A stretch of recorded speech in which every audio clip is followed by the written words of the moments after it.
Every morning I wake up at 5:30. Not because I have to be in a hurry, at my age there is no hurry, but simply because I've gotten so used to it over 50 years of working on construction sites. My body remembers. Evelyn always joked about it, said that even in my coffin I'd wake up with the first rooster. She didn't live to see me retire. It's been 7 years since she's been gone. I sit on the bed, feeling my joints aching. 72 is no joke, especially after so many years with cement mixers and rebar. I rest my palms on the old oak floor, the same one I laid with my own hands in 1983. Every board remembers the touch of my hands. This house is my life, my fortress. "Roland Quincy, you old geezer," I say to my reflection in the bathroom mirror. "We'll live yet." The face looking back at me is wrinkled and weathered, but the eyes are still the same, gray and stubborn. Evelyn always said she fell in love with that look, like a man who knows what he wants. After breakfast, oatmeal and coffee, strong as my will, I go out into the garden. The July morning greets me with bird song and the smell of the roses Evelyn has planted along the path. I tend them as if she's watching me from heaven and assessing my work. "Not bad for a builder," she would say with her special smile. The house on Elm Street in Bedford is more than just a building. I built it for my family when Elaine was only 5. I remember her, small and curious, hanging around while I was laying the foundation. "Daddy, can I have a room with a window facing east so the sun will wake me up?" Sure enough, I made her just such a room. Now she comes here with a sour expression on her face, as if she's walking through the threshold of a prison instead of her own home. A phone call interrupts my musings. Without even looking at the screen, I know who it is. "Good morning, Dad." Elaine's voice sounds fake cheerful.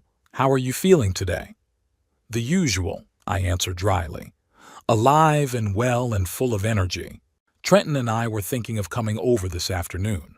Is that okay?" Trenton and I. It's always we.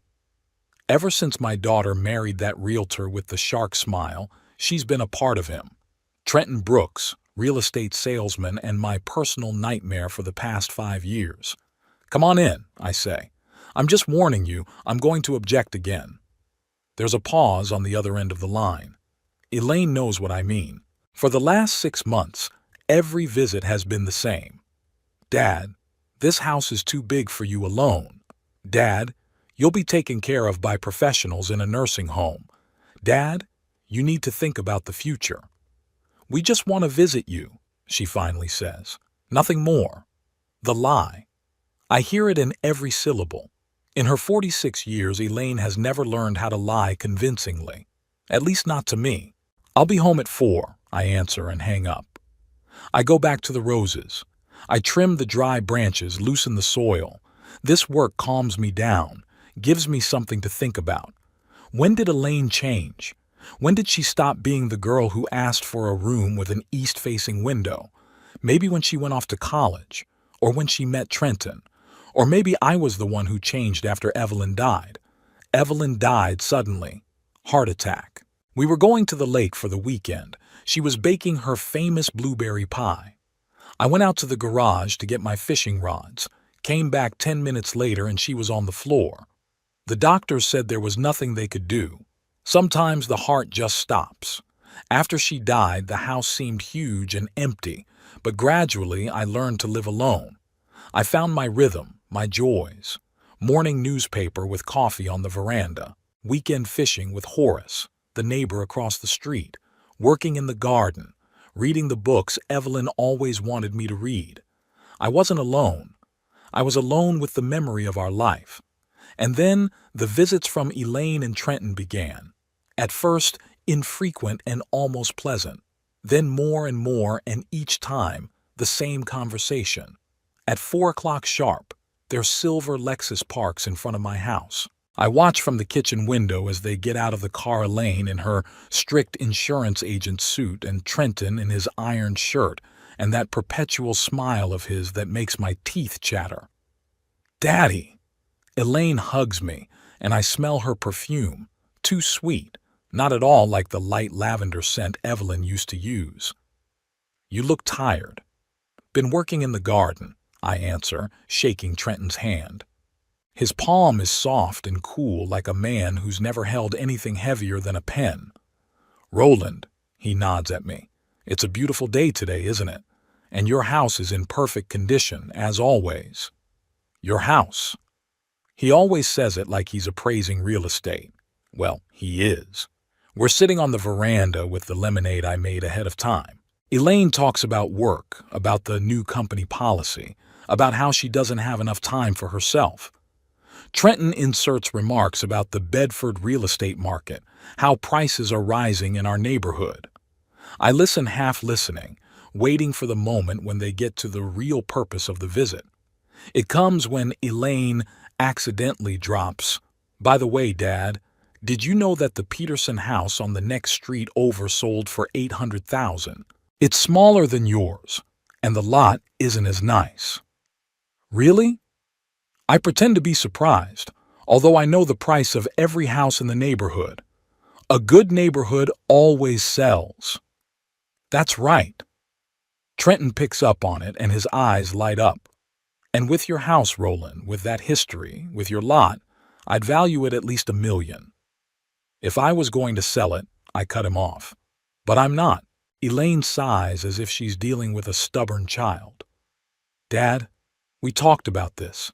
This house is too big for you alone. You're not young anymore and stairs are becoming a problem. And at Sunny Acres, you'd have your own comfortable apartment, medical staff nearby, socializing with people your own age. My age, I chuckle. You mean with 1 foot in the grave? Don't say that. Elaine frowns. We're just worried about you. Oh, I know how worried you are. I look directly at Trenton. Especially about what's going to happen to this house when I drop my skates. Trenton has the nerve to look offended. Roland, you're being unfair. Elaine and I have only your welfare in mind. I think back to a month ago when I overheard them talking in the kitchen when they thought I was in the garden. Trenton was talking about the potential of the plot and how you could recoup your investment in a couple years. There was no mention of my well-being.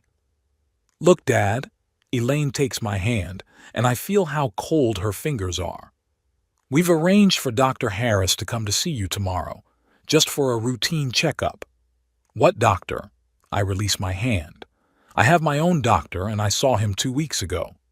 Dr. Harris is a specialist in, age-related changes, Elaine says carefully, choosing her words. He'll just test your memory, your reactions, the usual tests. That's it. I'm beginning to understand. This is the 3rd specialist in the last 2 months. First a neurologist, then a psychiatrist, now this Harris guy. They're looking for proof that old man Roland is losing his mind. I'm not going to see any Dr. Harris, I say firmly. I'm of sound mind, and if you think otherwise, that's your problem, not mine. Dad! Elaine's raising her voice. You don't realize it, but you're changing. You're forgetting things. You're getting irritable. I get cranky when my folks try to put me in a nursing home against my will. Trenton intervenes, his voice soft like a man calming a nervous customer. Roland, nobody's talking about nursing home. Sunny Acres is a state-of-the-art independent living complex for seniors. You'll have your own apartment, complete freedom. And who will pay for this freedom? I'm asking you straight up. Because as far as I know, places like this cost a fortune. Well, if you sell the house, Elaine starts. We're back to square one, I stand up, signaling that the discussion is over. I'm not selling the house. I'm not moving to Sunny Acres. And I'm not going to see Dr. Harris. Elaine rises as well, her face contorted with anger. You're insufferable. We're trying to help you, and you're acting like a stubborn old man. I am a stubborn old man, I reply calmly. And this is my house. I built it with my own hands for our family. I buried your mother here, and I will die here when my time comes. But that will be my decision, not yours. Trenton puts his hand on Elaine's shoulder as if restraining her. We understand your position, Roland. Perhaps now is not the best time for this conversation. Elaine, darling, we have to go. They leave, and I hear Elaine sobbing as she gets into the car. Her tears used to break my heart. Now I know they're part of the performance. I walk back into the house, feeling a tiredness that wasn't there this morning. Family visits always exhaust me more than working in the garden. I sit down in the chair by the window, the same one Evelyn liked to sit in when she was embroidering or reading a book. "What do you think, dear?" I ask quietly, looking at her picture on the mantel. "Our girl wants to send me to a nursing home and sell our house. How did we get to this point?" The picture is silent, but I know what Evelyn would say. She's always been wiser than me on such matters. Don't judge her harshly, Roland. Everyone has their own demons. But even she would have been disappointed in what our daughter had become. I remember how Elaine changed after she met Trenton. She'd always been ambitious, but with him, she became calculating. Money, status, image. All those things became more important than family. When their son, Christopher, was born, I hoped it would soften her. But she put the child in an elite boarding school as soon as he turned 12. Now he's 18, and I see him once a year, at Christmas if I'm lucky. The next morning I wake up to the sound of rain. It's drumming on the roof, the same roof I put on with my own hands in 1997 when the old one started leaking. I know every nail in this house, every beam, every chimney. It's not just a building. It's the story of my life. I go downstairs to make coffee. I notice an envelope slipped under the door. The mailman must have brought it last night and I hadn't heard. I open it and feel a chill go through me. It's a court notice. Elaine Brooks is suing for guardianship of Roland Quincy on the grounds of his progressive dementia and inability to make adequate decisions regarding his welfare and property. My own daughter is suing me to take away my house. I sit down at my desk, hands shaking. Outside the window, the rain intensifies as if nature itself is mirroring my storm of emotions. Anger, pain, betrayal, all mixed into a bitter cocktail. But somewhere deep inside, another feeling awakens. Determination. The stubbornness that Evelyn always called my best and worst trait at the same time. "So it's war," I say aloud, clutching the paper in my hand. "Well, Elaine, if you think the old man's going to give up without a fight, you don't know your father very well." I finish my coffee, go to the phone, and dial the number. It's time to prepare my defense, and I have a couple of ideas that my dear daughter and her husband will really dislike. I sit with the court notice in my hands for probably an hour. The rain outside the window had turned into a real downpour, and the monotonous noise was strangely soothing. The document was written in legal language, full of ornate wording, but its essence was simple and cruel. My daughter wanted to declare me insane and take everything I'd created in my life. Due to progressive dementia and inability to make adequate decisions. That sentence stung my eyes like acid. I read it over and over again, unable to believe Elaine could write that about her own father. Demonstratively crumpling the paper, I tossed it across the kitchen. Then, when it cooled, I picked it up and smoothed it carefully. It would still be needed. Anger is a bad counselor, and I needed a clear head right now. I went into the living room, to the old secretary where I kept important documents. Evelyn had always kept our papers in order, and after she died, I'd continued that tradition. The folders were neatly signed in her small, almost calligraphic handwriting. Insurance, taxes, medical records. I pulled out the last one and began to look through it. Here are the results of my last physical, dated May 8th. Dr. Silverman, my doctor for 15 years, wrote in black and white, "Health status is excellent for a patient in this age group. Cognitive function is fully intact." I chuckled. Of course, Elaine and her lawyers wouldn't take that into consideration. They need experts, to tell them what they need to hear. My thoughts were interrupted by the doorbell ringing. Lorna Tube, my neighbor on the right, stood on the doorstep with a large umbrella and a container in her hands. "Roland, I made a casserole and I thought you might like some," she said, shaking drops off the umbrella.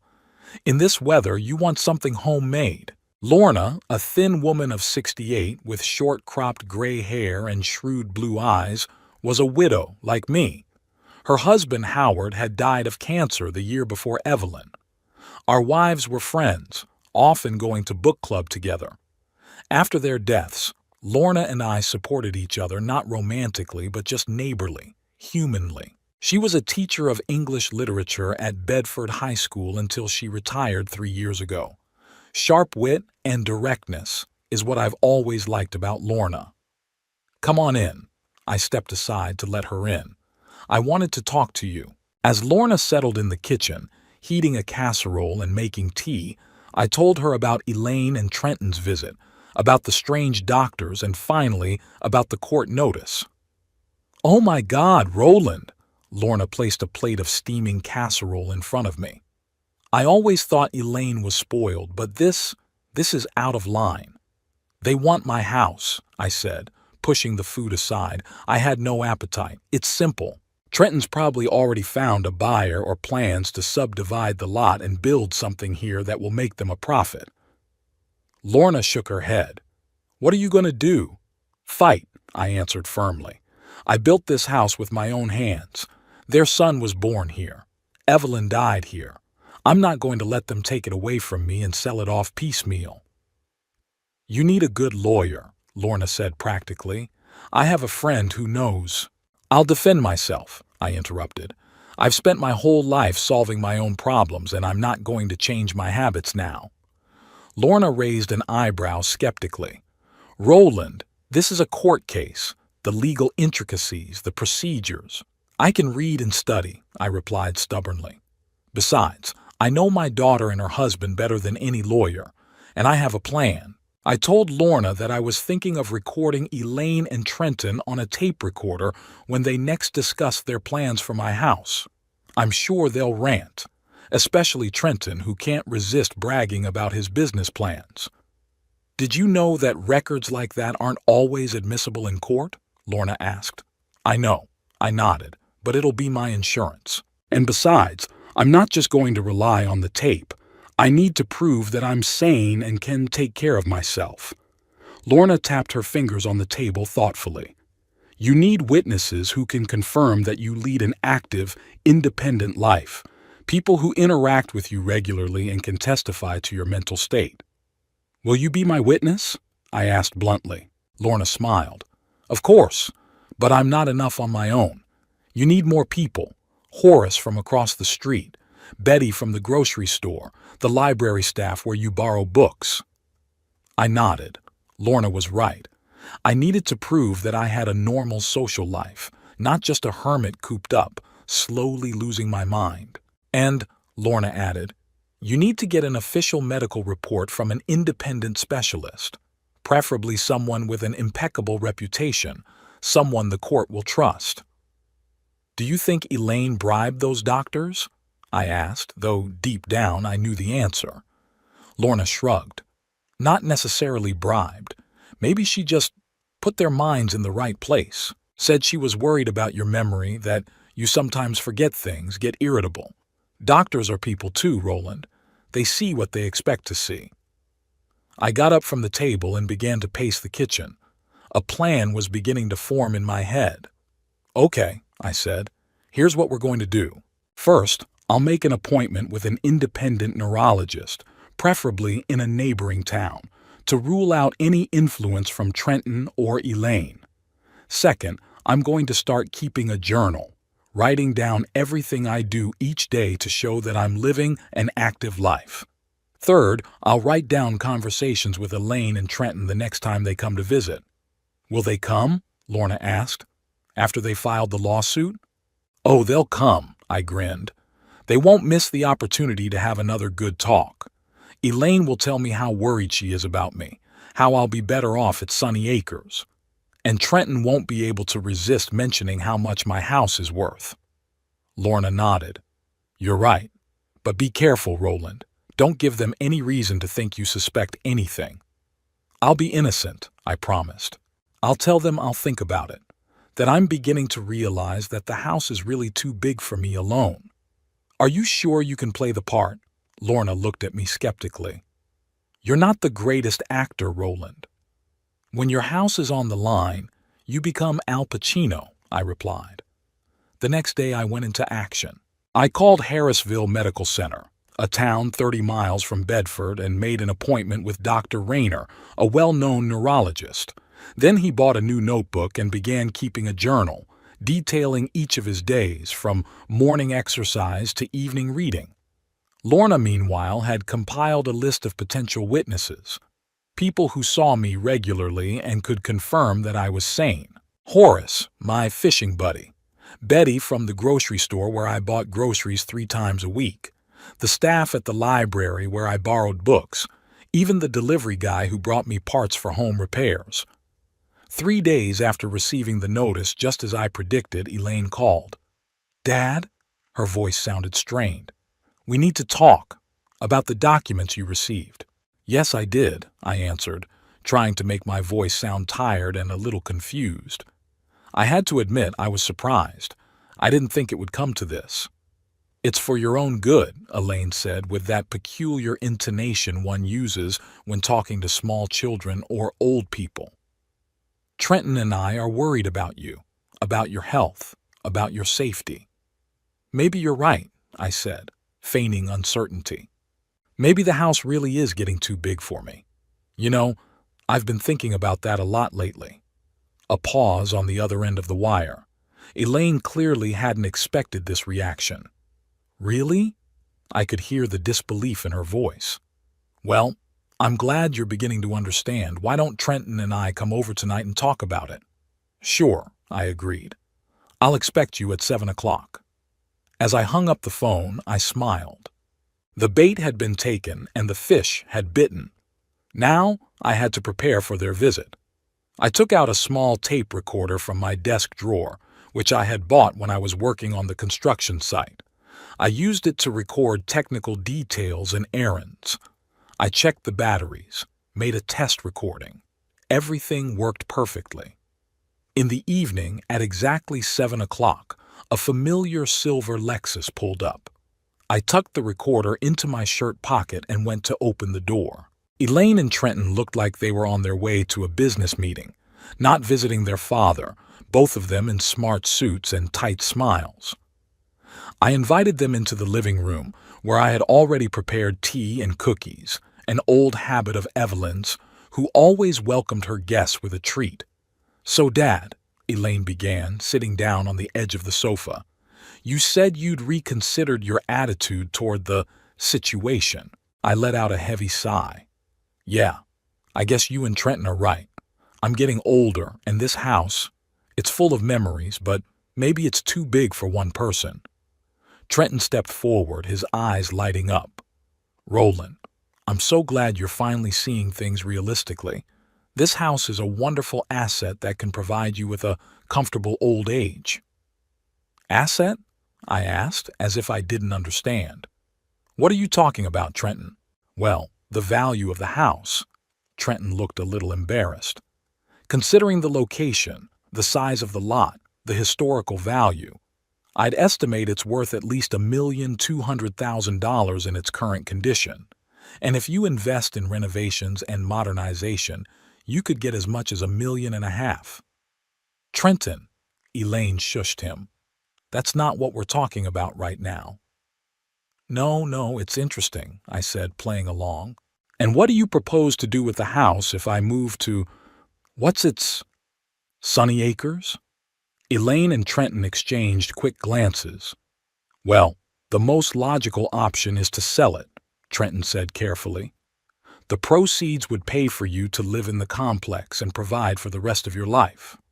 What if there's more money than I need for Sunny Acres? I asked innocently.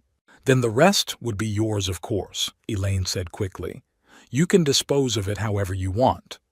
As you wish is rich, considering they've filed for guardianship of me as an incapacitated person. If their plan works, I won't even be able to manage my own socks, let alone my money. They left an hour later, clearly pleased with themselves. As soon as the door closed behind them, I pulled the tape recorder out of my pocket and stopped the recording, then rewound it and listened to it. The quality was perfect. Trenton talks about selling the house, the $1,200,000 price tag, sunny acres, and paying for me to live there. Elaine mentions court and guardianship, trying to make it seem like a formality for my benefit. I immediately called Lorna and told her about the visit. They got caught, I said without preamble. I have a tape of them talking openly about selling the house and how much money they could make from it. The day of the trial came all too quickly. 2 weeks flew by like a day, preparing, gathering evidence, talking to witnesses. I had hardly slept the night before, going over the arguments and counter-arguments in my head, imagining what Elaine's lawyer would say and how I would respond. I woke up at 4 in the morning, long before the alarm clock rang, with a heavy lump in my stomach. The trial was scheduled for 10 o'clock in the morning. I got out of bed, showered, and shaved thoroughly, trying not to hurt myself. My hands were shaking. I had to look impeccable today. I pulled my best suit out of the closet, the dark blue one I'd worn when I married Evelyn, then buried her, and now I had to defend their home against my own daughter. Life is full of bitter irony. I didn't eat breakfast. I couldn't eat a bite. I just drank coffee, strong, no sugar. At 8:30, Lorna called. "Are you ready?" she asked without preamble. "As ready as I can be," I answered, trying to make my voice sound more confident than I felt. "I'll pick you up at 9, she said.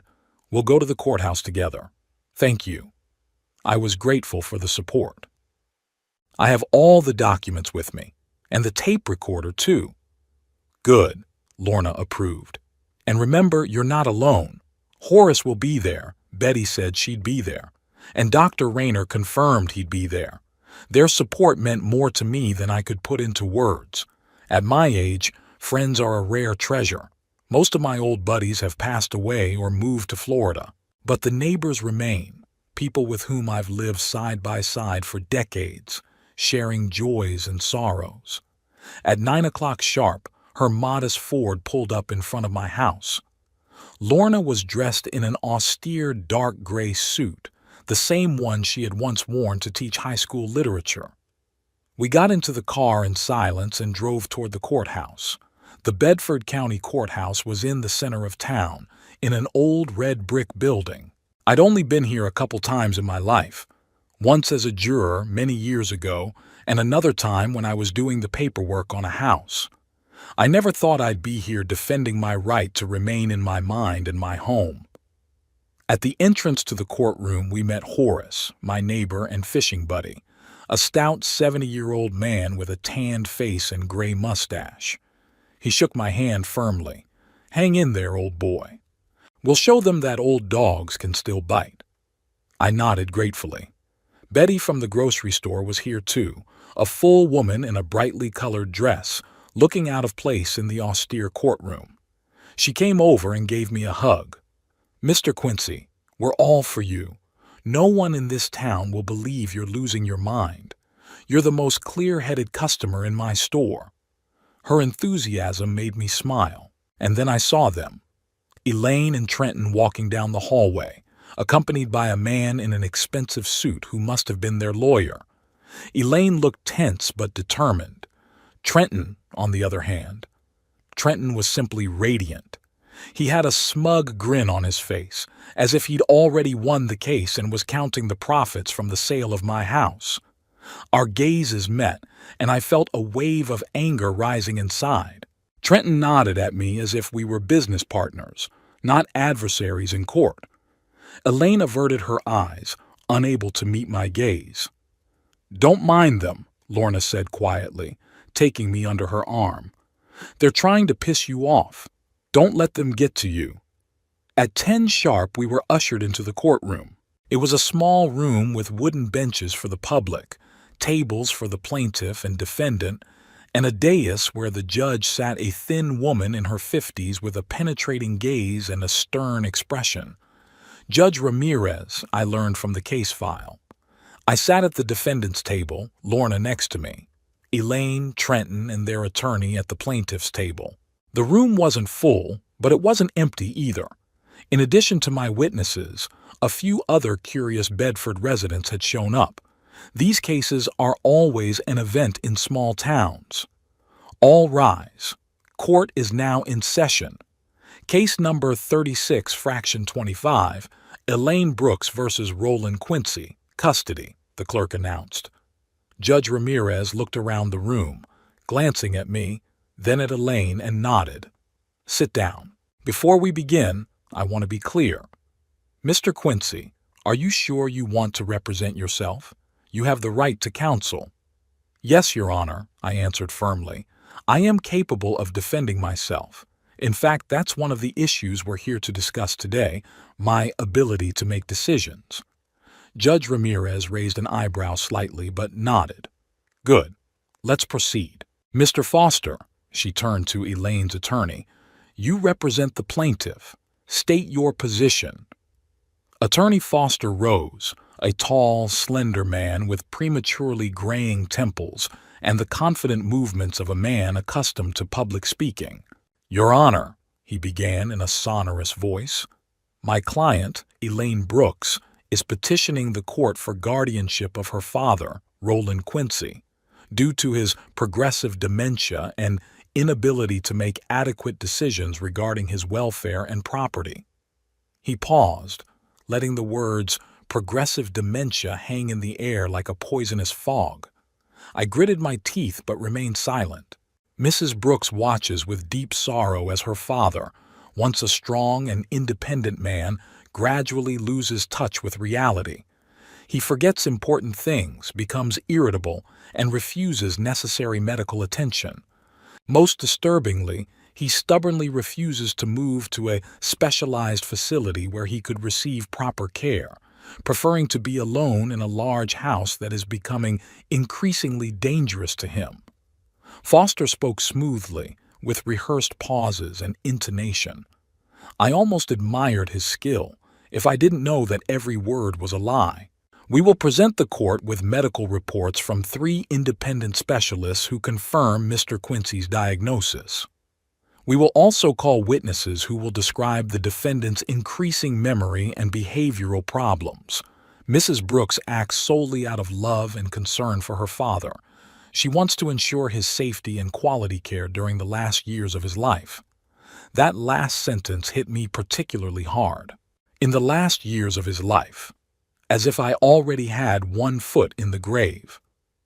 I felt Lorna soothingly touch my arm. We ask the court to grant guardianship of Roland Quincy and transfer the right to administer his estate to his daughter, Elaine Brooks, who can make responsible decisions on his behalf. Thank you, Your Honor. Foster sat down and Judge Ramirez shifted her gaze to me. Mr. Quincy, it's your turn. I rose slowly, feeling all eyes in the room on me. My heart was beating fast but steady. I was ready. Your Honor, I began, trying to keep my voice steady and confident. I categorically deny all allegations of my incapacity.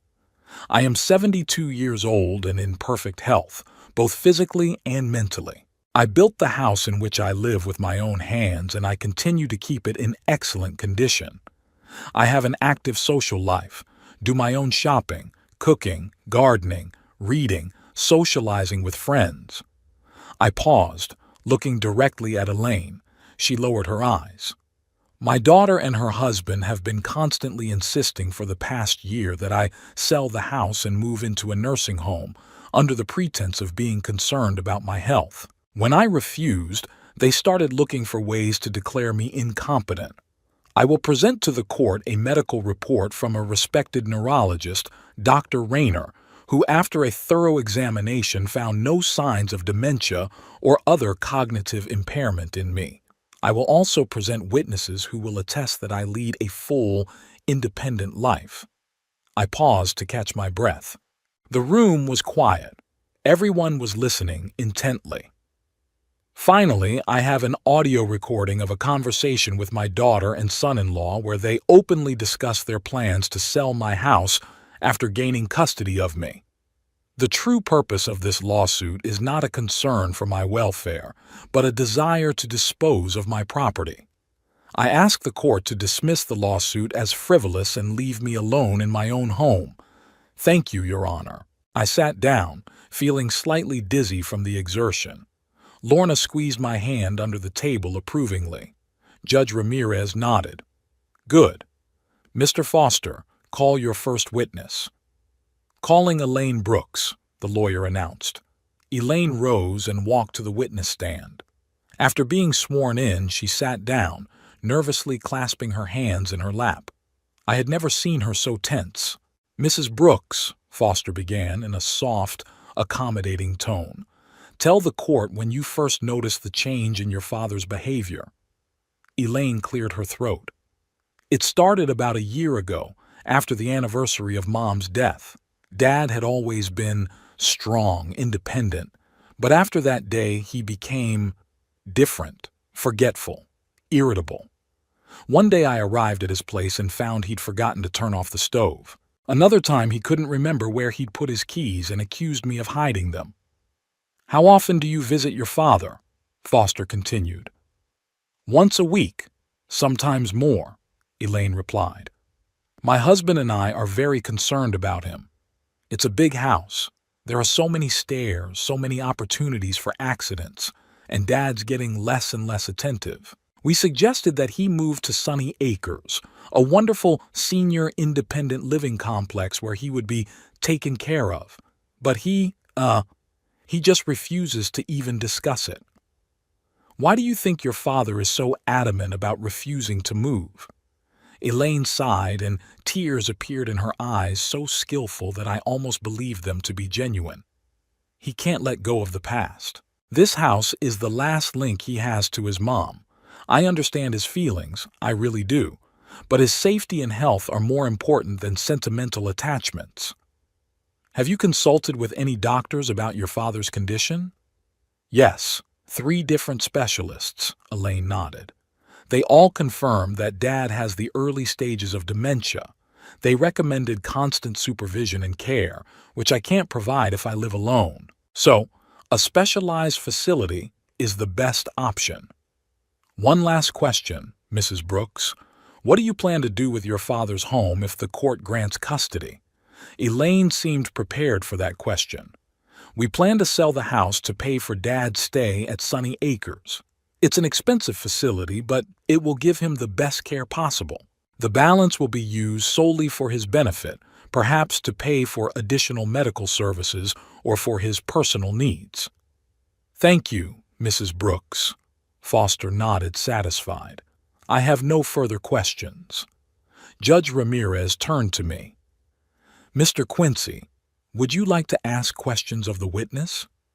I stood up, feeling strangely calm. Now that I was facing my daughter, my fear was gone, giving way to determination.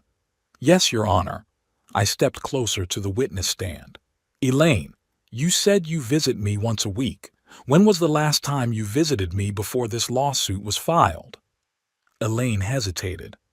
I don't remember the exact date. Let me remind you. It was July 14th, 3 days before the suit was filed. You and Trenton arrived that evening and we discussed the possibility of my moving to Sunny Acres. Is that correct? Yes, I think so, Elaine replied uncertainly. And during that conversation, did you notice any signs of dementia on my part? Forgetfulness, disorientation, an inability to understand what the conversation was about? Well, you seemed distracted. Elaine was clearly choosing her words. And you suddenly agreed to consider moving even though you'd previously refused. So you took the fact that I'd changed my mind as a sign of dementia. I raised my eyebrows. Don't people have the right to change their minds? Objection, Foster intervened. The witness is not an expert in psychiatry. Sustained, the judge nodded. Mr. Quincy, please ask specific questions about the facts. All right, I agreed. Elaine, you mentioned that I once forgot to turn off the stove. When exactly was that? I don't remember the exact date, she replied. About 6 months ago. And you discovered it when you came to visit me? Yes, the stove was on and the pot was empty. Interesting, because I have an electric stove with an automatic shutoff after 2 hours of use, I said calmly. This safety feature is installed in all modern stoves. I replaced mine 3 years ago, and you were present for the installation. Don't you remember? Elaine blushed. I didn't pay attention to that feature. One more question, I continued. You said you consulted with 3 specialists about my condition. Did these specialists personally examine me? Not all of them, Elaine admitted. Dr. Harris saw you. The others consulted me based on my descriptions of your behavior. So, 2 of the 3 doctors who diagnosed me with dementia had never even met me? I couldn't hide the surprise in my voice. And they diagnosed me solely on the basis of your words? They're professionals, Elaine said stubbornly. They know what signs to look for. One last question. I looked her straight in the eye. Elaine, did you ever discuss with Trenton the possibility of selling my house to a developer named Walter Higgins to build townhouses? Elaine turned pale. No, we never... Objection! Foster jumped in. The question has nothing to do with the incapacity case. On the contrary, I turned to the judge. This issue is directly related to the plaintiff's motives. If my daughter and her husband were planning to sell my house for development before the lawsuit was filed, it calls into question their claims of concern for my welfare. Judge Ramirez thought for a moment. I sustained the objection. Mr. Quincy, if you have evidence of such intent, you can present it in your turn. For now, confine your questions to the facts stated in the testimony. I nodded. I have no further questions for this witness, Your Honor. After Dr. Harris spoke, Foster called 2 more witnesses, a nurse from Sunny Acres who praised their facility, and a neighbor, Elaine, who described how my daughter suffers seeing her father's degradation. Both had never seen me in person, and their testimony was based solely on Elaine's words. I asked them a minimum of questions. I didn't want to waste gunpowder on small game. The plaintiff has completed his presentation of evidence, Your Honor, Foster finally announced, sitting down with a smug look. Judge Ramirez nodded. Mr. Quincy, it's your turn to present evidence. Call your first witness.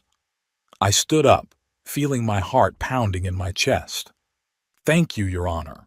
I'd like to begin by presenting the medical documents. I handed the judge a folder containing Dr. Reiner's report, as well as the results of my last physical examination with Dr. Silverman. The judge carefully reviewed the papers, then looked up. Dr. Reiner's report indicates that you show no signs of dementia or other cognitive impairment. Do you intend to call Dr. Reiner as a witness? Yes, Your Honor, I answered. He's waiting in the hallway. Good, the judge nodded. Call him.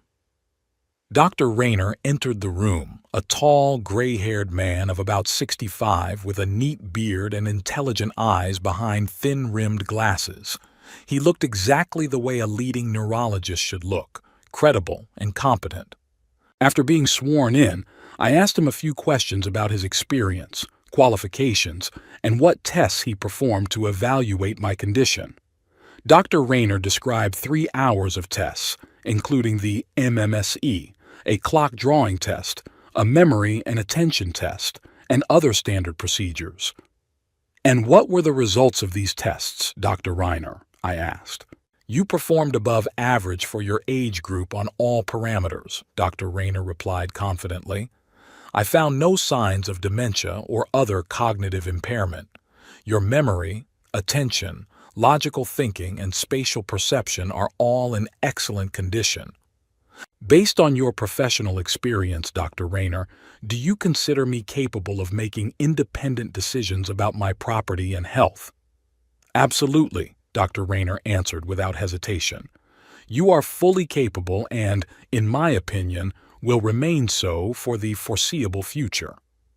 Of course, no one can predict what will happen in 5 or 10 years, but for the moment your cognitive functions are fully intact. I thanked Dr. Reiner and turned it over to Foster for cross-examination. Elaine's attorney tried to catch him at odds, insinuating that Dr. Rayner might have been biased, or that 3 hours was not enough time for a full evaluation. But Rayner was unwavering and answered every question with professional confidence. I then called Betty from the grocery store, who described how I shop regularly, always remember what I need to buy, handle money and cards with no problem, and am generally the most organized shopper of all the seniors in Bedford. Horace confirmed that we go fishing every week, and I not only remember all the fishing tricks, but I often tell stories from the past with accurate details and dates. After my witnesses had spoken, Judge Ramirez asked, "Mr. Quincy, do you have any other witnesses?" I took a deep breath. This was the decisive moment. "Yes, Your Honor. I'd like to call Lorna Taub." Lorna rose from her seat and walked to the witness stand. I noticed Elaine flinch and straighten up when she saw her. They had barely spoken to each other all these years. Elaine had always thought Lorna was a boring teacher, too plain for her refined taste. She clearly hadn't expected to see her neighbor in court. After the oath of office, Lorna sat down with her hands folded in her lap, as calm and collected as ever. "Mrs. Taub," I began, "how long have you known me?" "My husband and I moved to Elm Street in 1981, Lorna answered. "So I've known you for 44 years. And how would you characterize our relationship?" "We are good neighbors and friends. Our wives were friends, used to go to book club together. After our spouses died, my husband died of cancer the year before Evelyn, we supported each other. Not romantically," Lorna smiled slightly, "but just neighborly, humanly. I often come over with home-cooked meals. You help me with minor repairs. We talk regularly." "How often do we see each other?" "Almost every day. I see you in the garden, or we meet on the street, or I drop in on you, or you drop in on me. At least 3 or 4 times a week. And during this period, especially in the last year, have you noticed any signs of deterioration in my mental state? Forgetfulness, disorientation, inappropriate behavior?" Lorna shook her head. "Absolutely none. You have always been and still are a clear-thinking, organized person. You remember all your neighbors' birthdays, you're always up to date on local news, you read complex books and can discuss them. Your house is kept in perfect order, your garden is well tended. You do your own minor repairs. You recently fixed a leaky faucet in my bathroom, which requires good coordination and memory of what tools are needed for what." I nodded, satisfied with her answers. Then I got to the point. "Mrs. Taub, did you witness my conversations with my daughter and son-in-law about the possible sale of my house?" "Yes," Lorna answered firmly. "About 2 weeks ago I was at your house when Elaine and Trenton arrived. I was going to leave, but you asked me to stay, and I waited in the kitchen while you chatted with them in the living room. The door was open, and I couldn't help but hear the whole conversation." "And what was this conversation about?" "They were urging you to sell the house and move to a place called Sun Acres. Your son-in-law, Mr. Brooks, was very vigorous in discussing the value of the house. He estimated it at $1,200,000 in its present condition, and said that after repairs the whole $1.5 million might be obtained. He also mentioned that one Walter Higgins, a real estate developer, was interested in buying the lot for townhouses and was willing to pay about $2 million, but that he would have to tear the house down to do it." There was silence in the room. I saw Elaine turn pale, and Trenton fidgeted nervously in his chair.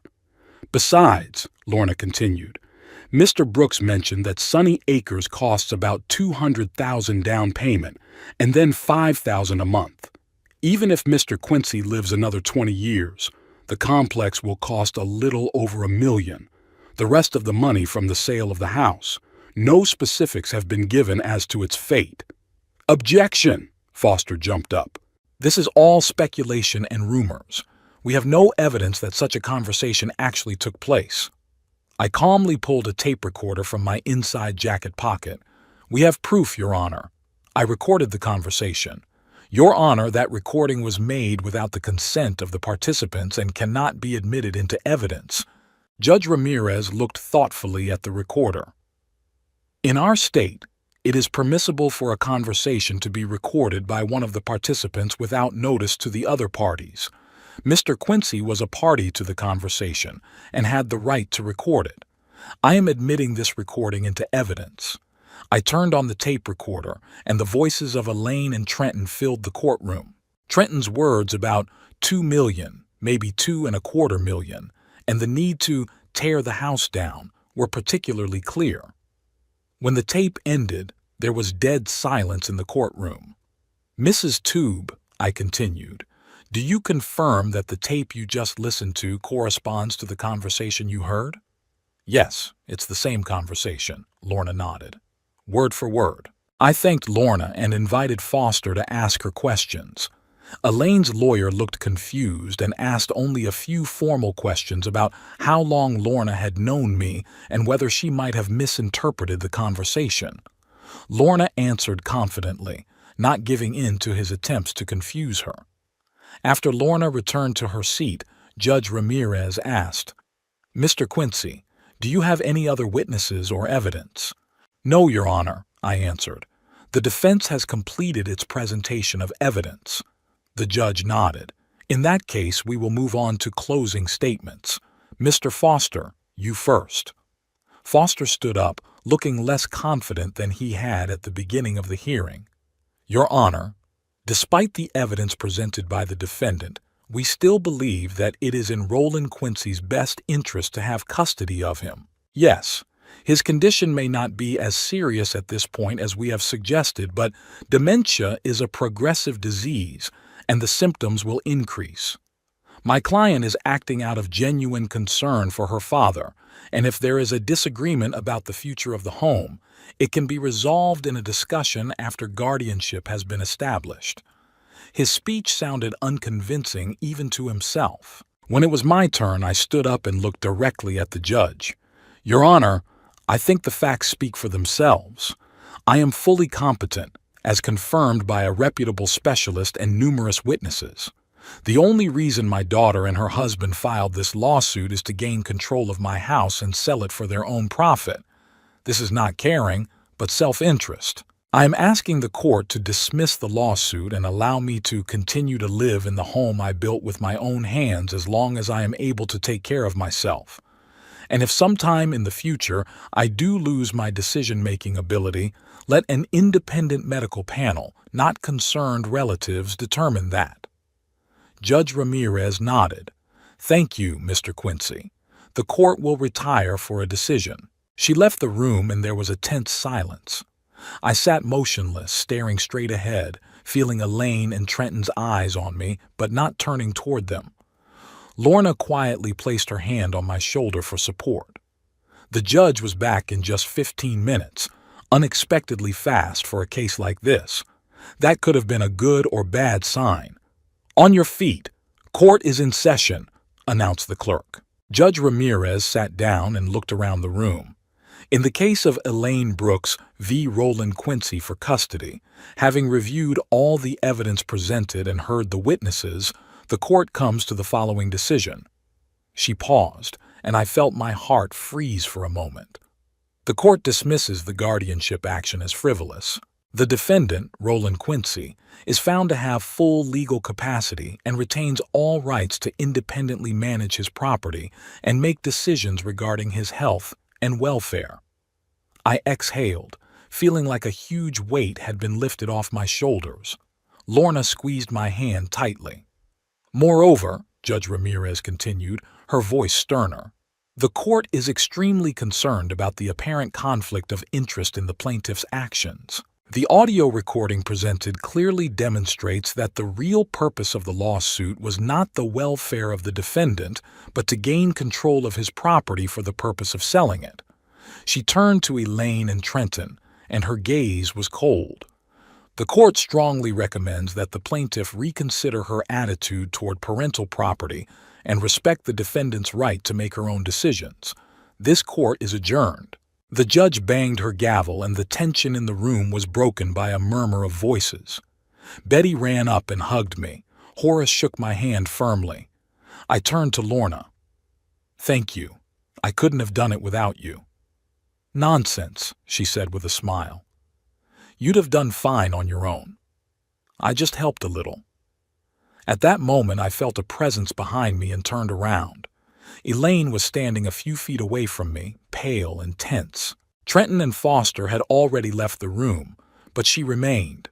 "Daddy," she began uncertainly, "I want you to know. I've been really worried about you. It wasn't just about the money." I looked at her.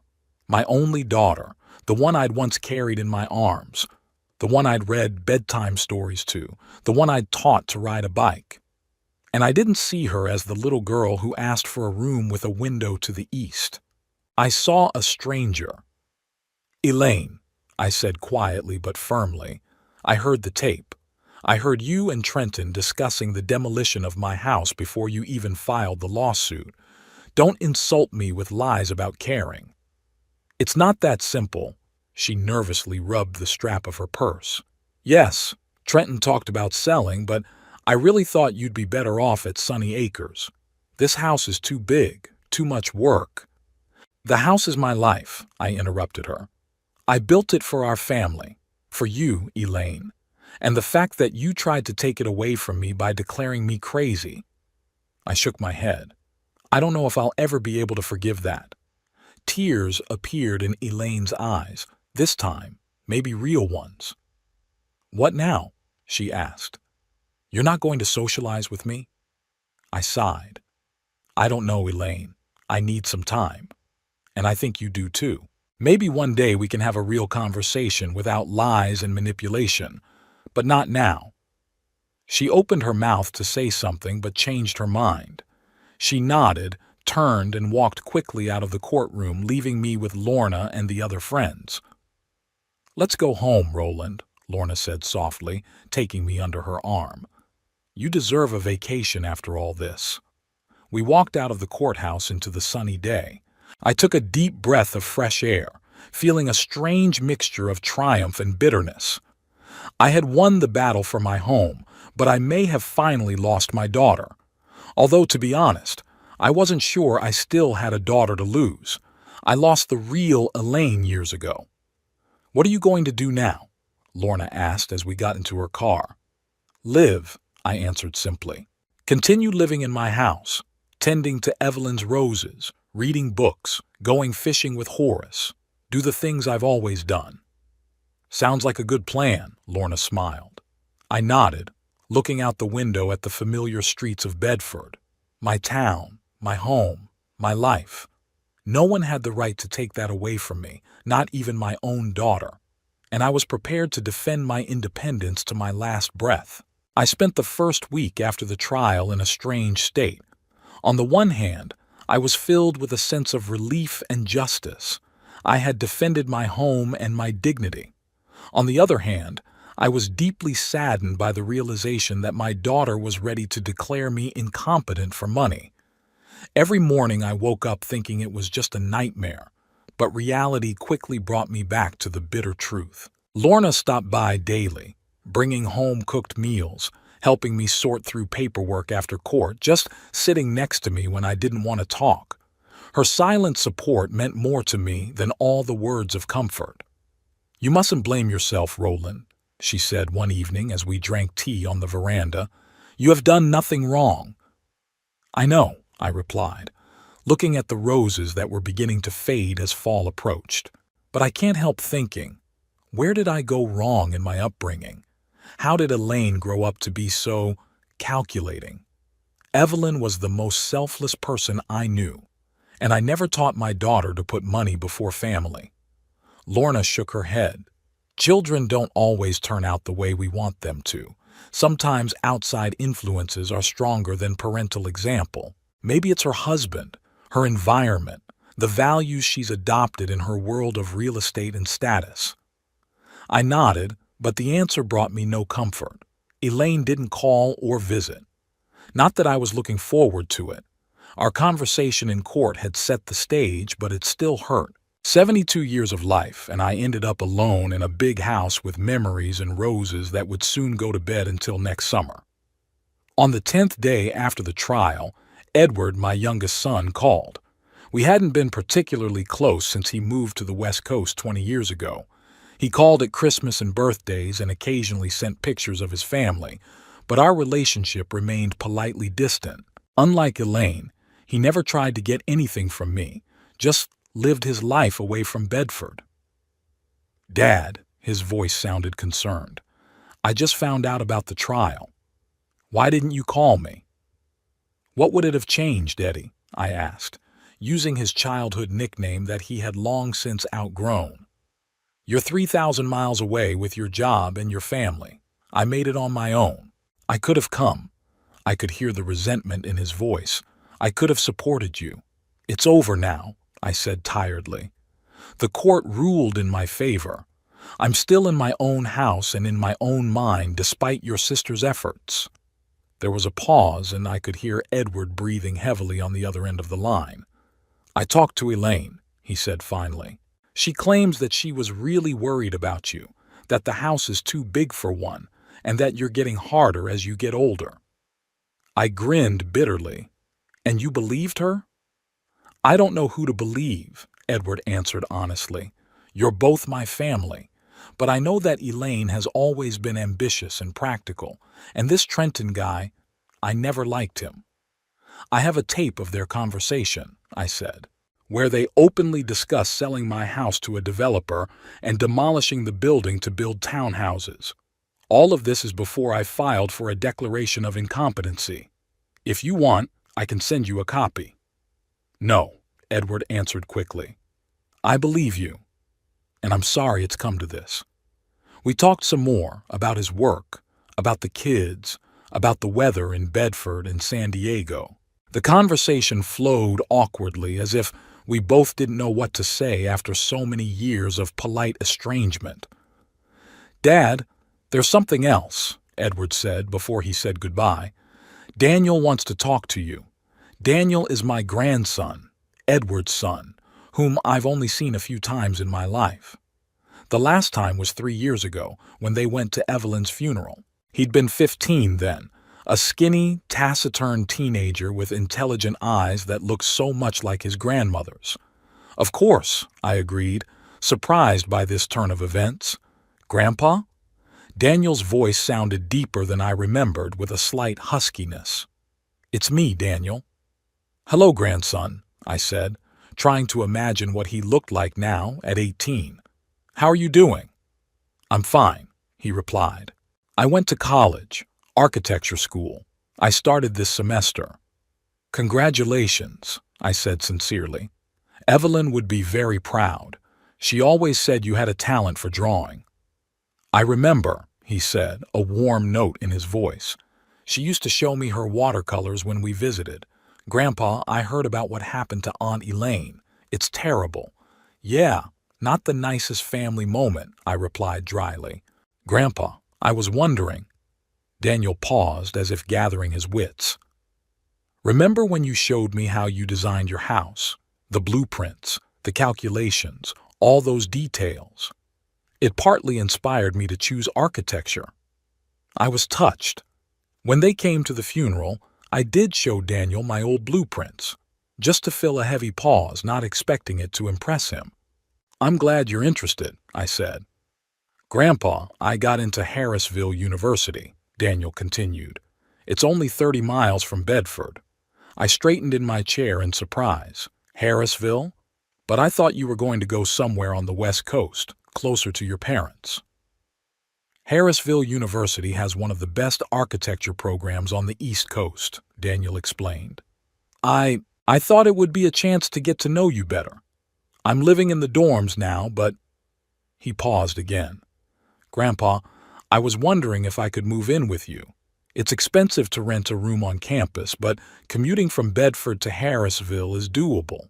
Of course, I would pay for the room and help around the house." I sat stunned by this offer. My grandson, whom I barely knew, wanted to move in with me. Daniel, are you sure? I asked cautiously. Living with an old man is not the most exciting prospect for a student. Grandpa, I'm not looking for exciting prospects, he said with a confidence that was surprising for an 18-year-old boy.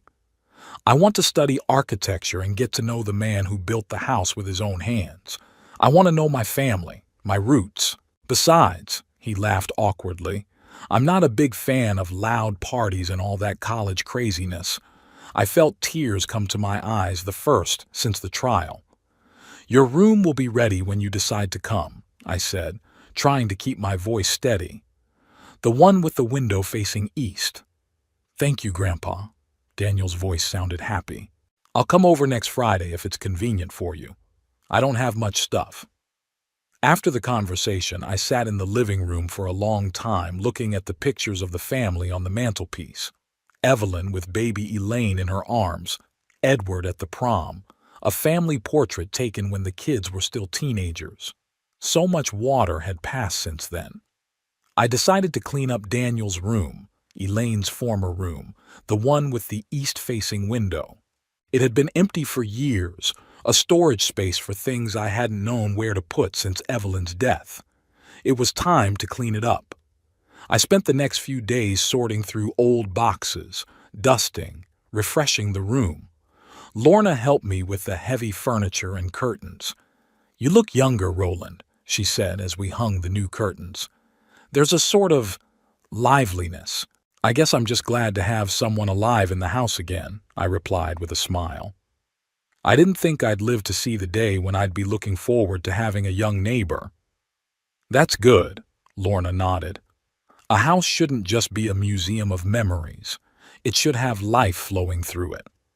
On Friday, I got up earlier than usual and made lunch, the meatloaf recipe Evelyn always made for special occasions. Daniel promised to be here by 3 in the afternoon. At 2:30, I was already sitting on the veranda, glancing at my watch every 5 minutes. At exactly 3, a cab pulled up to the house, and a tall young man with a backpack and a suitcase got out. Daniel had grown since the last time I'd seen him, and his shoulders were broader, but his features were the same soft, thoughtful, with the same expressive gaze. Grandfather. He waved his hand at me and smiled broadly. I rose to meet him, feeling strangely excited. We hugged, awkwardly at first, then tighter. Welcome, Daniel, I said, pulling back to get a better look at him. You've grown. It's been 3 years, he shrugged with a smile. A lot of water has passed. I helped him get his things into the house and showed him to his room. Daniel looked around with interest, ran his hand along the windowsill, looked out the window to the east. It's nice here, Grandpa. Thank you. This was your aunt's room when she was a kid, I said. She wanted a room with a window facing east so the sun would wake her up in the morning. Daniel nodded but didn't comment on Elaine's mention. Instead, he pulled a small picture frame from his backpack and set it on the table. Grandma Evelyn, he explained, noticing my gaze. This is the only picture I have of her. It was taken when you came to visit us in San Diego, remember? The year before she died. I nodded, touched that he kept a picture of Evelyn. The picture showed her standing on the beach, with her gray hair fluttering in the wind, wearing a straw hat, happy and relaxed, the way I always wanted to remember her. We went down to the kitchen and I set the table. Over lunch, Daniel talked about his first weeks at the university, his courses, his professors, his plans. I want to specialize in sustainable architecture, he explained, gesturing animatedly. Buildings that work in harmony with the environment, use renewable energy, minimize the impact on nature. That's the future, Grandpa. I listened to him with a smile, enjoying this flow of youthful energy and ideas that filled my quiet home. How did your parents feel about you moving in with me? I asked when the conversation turned to more personal topics. Daniel shrugged. Dad was surprised at first, but then he was supportive. Said it was a good idea for both of us. Mom's worried, of course, that I'm so far away, but She's always worried. And Elaine? I asked cautiously. Does she know you're here? Daniel's face turned serious. Yes, she does. Dad told her. She wasn't thrilled. Said I didn't know what I was getting into, that you were a difficult man. He raised his eyes and looked at me straight on. Grandpa, I don't believe her. I remember what you were like when we came here. Kind, patient.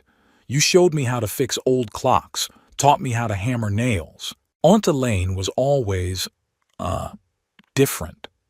Always talking about money, about status, about the importance of making the right choices in life. I nodded, surprised by his insight. Elaine and I have different views on life, I said neutrally, not wanting to turn my grandson against his aunt despite everything that had happened. I know about the trial, Grandpa, Daniel said quietly. I know what she tried to do. It's wrong. Yes, it's wrong, I agreed. But what's done is done. Now we all have to move on with our lives. Daniel nodded, then smiled suddenly. You know, I'm glad you didn't give in, that you stood up for your home. It's worth it. After lunch, we went out into the garden. I showed Daniel Evelyn's roses, the fruit trees I'd planted years ago, the gazebo I'd built with my own hands. This house isn't just a building, I said, looking around the property. It is the story of my life. Every corner, every board, every flower has a story. I understand, Daniel nodded, and I want to know those stories, Grandfather, every single one. That evening, as Daniel went to unpack, I sat in my chair by the window, pondering the unexpected turn of events. Until 2 weeks ago, I had been on the verge of losing everything that mattered to me. Now, my home was once again filled with life, with youth, with hope. I looked at Evelyn's picture on the mantel. What do you think, dear? Looks like life isn't over yet. I could have sworn that her smile in the photograph grew a little wider in the soft evening light. The next morning, I woke up to sounds in the kitchen. Going downstairs, I found Daniel preparing breakfast, scrambled eggs and bacon and toast. Good morning, Grandpa, he smiled. I hope you don't mind me taking over your kitchen. My mom taught me to cook in high school, said it was a necessary skill for independent living. Your mom is a wise woman, I nodded approvingly, sitting down at the table. Breakfast was delicious, and we ate it in pleasant conversation about the day's plans. Daniel was going to go to the university to pick up some textbooks, and then he offered to help me with a little terrace renovation I'd been putting off for months. I'm no expert, of course, he said, but I'm good at following instructions, and it will be good for me to learn practical skills from you. When he left, I called Lorna to tell her about my grandson's arrival. She was delighted for me and promised to drop in for tea to meet Daniel. The afternoon passed in pleasant chores. Daniel and I fixed the terrace, and he proved to be a capable student, attentive, tidy, with good spatial reasoning. No wonder he chose architecture. That evening, over dinner prepared by Lorna, who had dropped by for a visit, Daniel asked, Grandpa, have you ever thought of writing down the history of this house? All the details of its construction, all the changes you've made over the years. It could be interesting not only for the family, but also as a study material for students like me. I hesitated. You know, I never thought of that, but it's a good idea. Maybe we could do it together. I'd narrate, and you'd take notes and make drawings. Daniel's eyes lit up. That would be wonderful, Grandpa. A real grandfather and grandson project. Lorna nodded approvingly. That's a wonderful idea. Roland had always been a great storyteller. There was just usually no one to listen. That night, lying in bed, I thought about the unexpected turn my life had taken. Not so long ago, I had been alone, fighting for the right to stay in my home, bitterly aware of my daughter's betrayal. Now my home was once again filled with life, with plans, with hope. Yes, the relationship with Elaine was probably irretrievably damaged. Too deep a wound, too serious a betrayal. But I found a connection with my grandson that I never dreamed possible. Daniel was so unlike his aunt, There was no calculating, greedy status-seeking in him. He was like Evelyn, with her kindness, her curiosity, her respect for history and tradition. I realized that true family is not just blood ties. It is mutual respect, shared values, and a willingness to accept each other for who we are. Elaine was my daughter in blood, but not in spirit. Daniel, whom I had barely known until now, seemed closer to my heart than she had ever been as an adult. As I fell asleep, I felt a strange peacefulness. Life went on, taking unexpected forms, and maybe the most important chapters of my story were yet to be written. Along with my grandson, who wanted to know his roots and the history of the house his grandfather had built,